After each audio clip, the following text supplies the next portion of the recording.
This is the most you will ever make in a single day, Violet. Consider it charity." My father did not even look up from his turkey as he slid the check across the table. $5,000. Fix your brother's mess so the family can eat. Tomorrow is the global launch.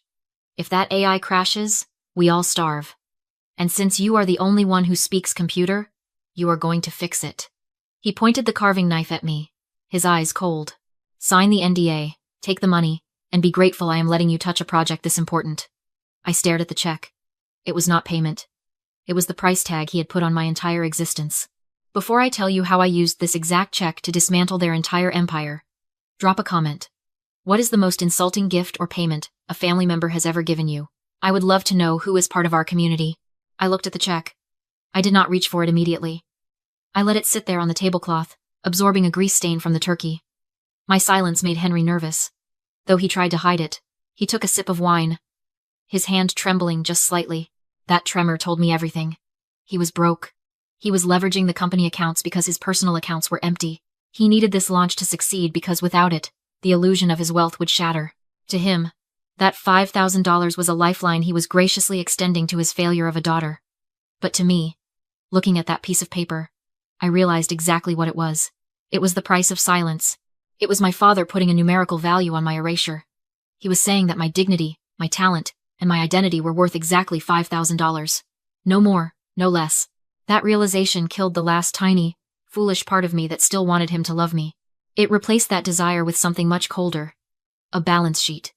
And I was about to audit him. I knew something he did not. I knew why the software was failing. It was not a bug. It was a feature. I had written the original kernel 3 years ago, late at night in the basement, while Harry was out partying with investors' money. I had built the entire architecture that Harry claimed was his genius invention. And before I left this house for good, I had buried a time-delayed digital rights management protocol deep in the code. A kill switch. It was designed to lock the system down if it was not validated by the original creator. That was me. Harry could not fix it because Harry did not understand it. He was a salesman playing an engineer. I picked up the check. I kept my face blank. The obedient daughter finally falling in line. "I will do it," I said softly. Henry let out a breath he had been holding. "Good. I knew you would be reasonable. But," I added, pausing with the check in my hand, "I cannot take this under the table, Dad. I am trying to buy a condo. I need proof of income for my mortgage application. If the IRS audits me and sees $5,000 in unexplained cash, I am not going to jail for you." He frowned, the vein in his forehead pulsing. "So what? You want me to put you on payroll? I am not paying payroll taxes and insurance for a one-night job." "No," I said, baiting the trap. "Just mark it as a consulting fee. That way, I am an independent contractor. I handle my own taxes. You just write it off as a business expense. No paperwork for you." I watched the greed war with the arrogance in his eyes. Greed won. It always did with Henry. He hated taxes more than he hated me. "Fine," he grunted. He snatched the check back, scribbled consulting fee on the memo line, and shoved it back at me. He had no idea what he had just done. By classifying me as a contractor instead of an employee, he had just legally conceded that I retained the intellectual property rights to any work I produced, unless a specific assignment contract existed, and he was too lazy to write one. He pushed the non-disclosure agreement toward me. "Sign this. If you breathe a word about the bug, I will sue you into oblivion." I read the document.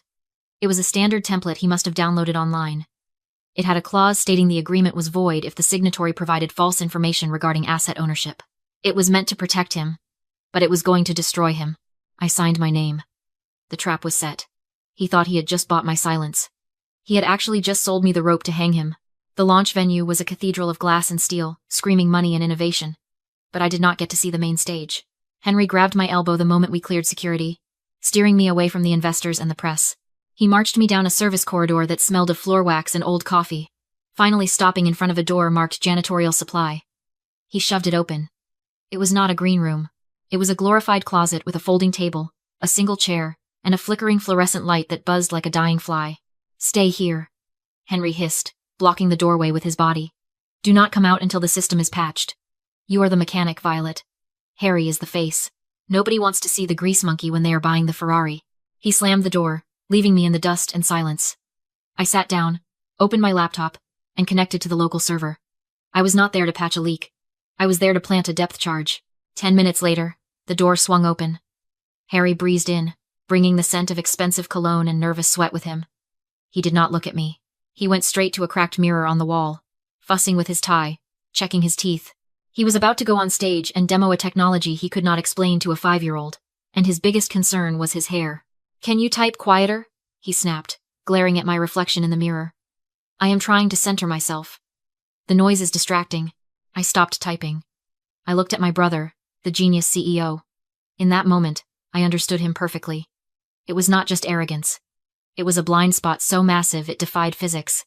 Psychologists call it the Dunning-Kruger effect when someone is so incompetent.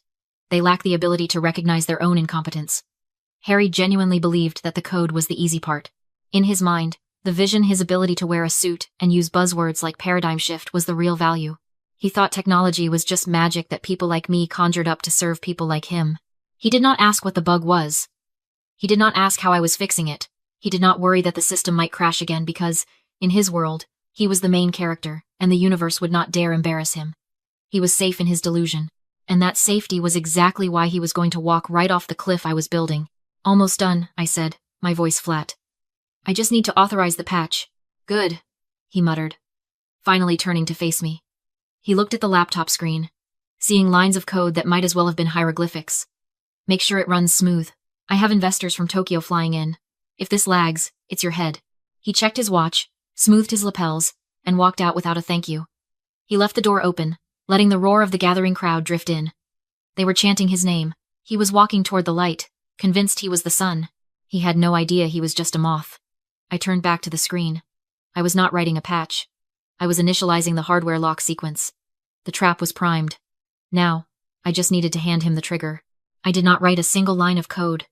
You do not rebuild a skyscraper's foundation 10 minutes before the ribbon-cutting ceremony. Instead, I reached into my bag and pulled out a small, translucent red USB drive. It looked like a cheap piece of plastic you might pick up at a trade show, but it was a hardware security dongle I had encrypted 3 years ago. It was the physical key to the digital lock I had buried in the kernel. I plugged it into the server rack. A tiny red light on the drive blinked once, then turned solid. The laptop screen flickered, the error messages vanished, and the dashboard turned a soothing, operational green. "It is patched," I lied, my voice steady. "But the code is unstable. This dongle acts as a hardware bridge. It bypasses the corrupted sectors. Whatever you do, do not remove this drive until the demonstration is over. If you pull it out, the entire system goes dark." Harry looked at the glowing red light like it was a magic talisman. He did not ask how it worked. He did not ask why a hardware key was necessary for a software patch. He just nodded, relief washing the arrogance back onto his face. He believed me because he had to. He was drowning, and I had just handed him a life preserver made of lead. "Good," Henry said, checking his watch. "You did your job. Now get out. Use the service exit in the back. I do not want the investors seeing you." They swept out of the room, energized by the false save, leaving me alone in the dust and the hum of the servers. I waited 10 seconds, listening to their footsteps fade down the hallway. Then I stood up, smoothed my skirt, and picked up my bag. I was not going out the back. I walked down the service corridor until I hit the secure door leading to the main lobby. It was keypad locked from the other side, meant to keep the help invisible. I waited. A moment later, a caterer bustled through, balancing a tray of empty champagne flutes. I caught the door before it latched, flashing a polite smile as I slipped past him into the main atrium. The transition was jarring. The air changed from stale cleaning products to expensive perfume and fresh lilies. The lobby was a sea of suits, designer dresses, and the low hum of money being moved. I walked straight to the VIP registration desk. The young woman behind the counter looked up, her eyes flicking over my plain blouse and lack of credentials. She gave me the polite, dismissive smile reserved for lost staff. "The catering entrance is actually around the corner, miss," she said helpfully. "I am not with catering," I said, leaning forward. I dropped the invisible daughter act. My voice dropped an octave, projecting the authority I used in boardrooms, not dining rooms. "Check the guest list. Violet Parker, managing partner at Tech Ventures." She blinked, confused, but she typed the name in. Her eyes widened. She looked at the screen, then back at me, her cheeks flushing pink. Tech Ventures was one of the lead investors in the sector. My name was flagged as priority access. I am so sorry, Miss Parker," she stammered, fumbling with a box of lanyards. "I didn't realize. We weren't expecting you to arrive from that direction." "It is fine," I said, taking the heavy, laminated badge she held out. It was black and gold, All access. I hung the badge around my neck. It felt heavy, like armor. I was not Henry's disappointment anymore. I was not Harry's mechanic. I was the money. I walked past the security guards who nodded at my badge, and I pushed open the double doors to the main auditorium. The lights were dimming.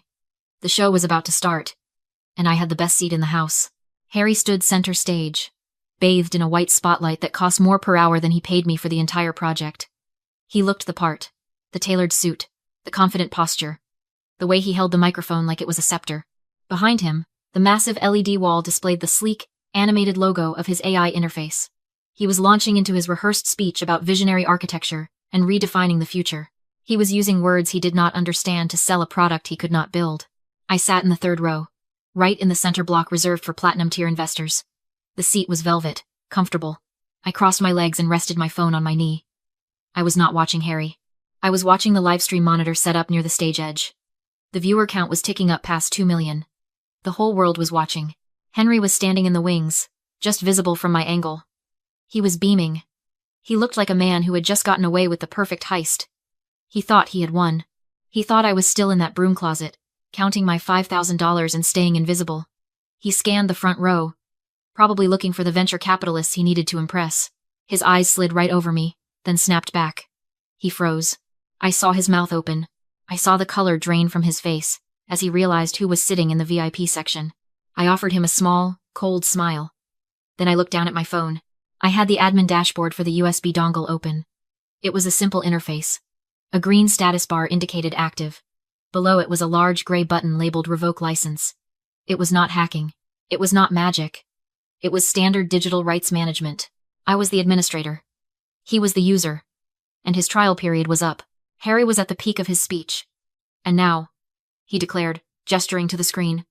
Let me show you the mind of the machine. He hit enter. I tapped revoke. The screen didn't explode. It simply went black. Then stark white text filled the display, raw, unmistakable system failure. Fatal error. Hardware key revoked. Trial license expired. Registered developer. Violet Parker. Unauthorized demo detected. System halted. The silence was crushing. 2 million live stream viewers saw my name. 300 investors watched their genius CEO freeze. Harry stared, confused, then slammed the keyboard. Nothing. He muttered about a technical glitch. Sweat forming under the lights as the crowd murmured. And phones rose. The live stream comments blurred with LOL and scam. Henry rushed the stage, shoving Harry aside and hammering at the console. The USB drive was dead. He looked up, saw my name on the screen, then saw me. In that instant, he understood. The money hadn't bought silence, it had bought consequences. 5 p.m. The SEC complaint I'd filed was being opened. Henry stormed toward me, screaming about betrayal, lawsuits, and the NDA. He summoned his attorney, demanding immediate legal action. He thought the law was his weapon. I stood, calm, and picked up the microphone. I didn't breach anything, I said. That contract is void. The screen switched to a blown-up image of his check to me. The memo line was circled in red. Consulting fee. You classified me as an independent contractor to avoid taxes. That means I retain full IP rights. You never had the code. I flipped to the NDA clause. Void if false information about asset ownership is provided. You lied to investors. You committed fraud. You voided your own NDA. Henry grabbed his lawyer, panicking. The lawyer studied the evidence once, then pulled free. You lied to counsel, he said flatly. I can't defend securities fraud. He walked out. No applause followed, only stunned silence. Moments later, federal agents entered. Efficient. Inevitable.